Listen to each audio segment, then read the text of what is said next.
আগের পার্টেই দেখেছো পাঞ্জাবি কিনতে এসেছি বড় বাজারে, আর পাঞ্জাবির মার্কেটেই একটি দোকানে অনি দেখতে পেয়েছে এই সুন্দর জ্যাকেটটা, যেটা ওর ভারী পছন্দ হয়েছে। জ্যাকেটটা দেখতেও খুব সুন্দর।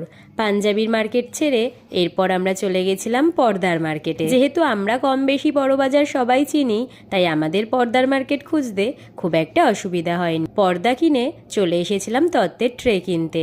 আজ যেহেতু এসছি 4 জন মিলে, তাই ভাবলাম একেবারে 2 বাড়ির তত্ত্বের ট্রে কিনে তবেই বাড়ি যাব। 3টে মার্কেট একদিনে কভার করে আমরা সবাই ক্লান্ত হয়ে পড়েছিলাম। তবে হাতে যে আর বেশি দিন বাকি নেই, তাই কেনাকাটি তো সারতেই হবে। কেনাকাটি সেরে আমরা চললাম একটা ট্যাক্সি ধরে বাড়ির উদ্দেশ্যে। বাড়িতে গিয়েই হাত মুখ ধুয়ে আবার বেরিয়ে পড়লাম পায়েলদের বাড়ি যাওয়ার জন্য।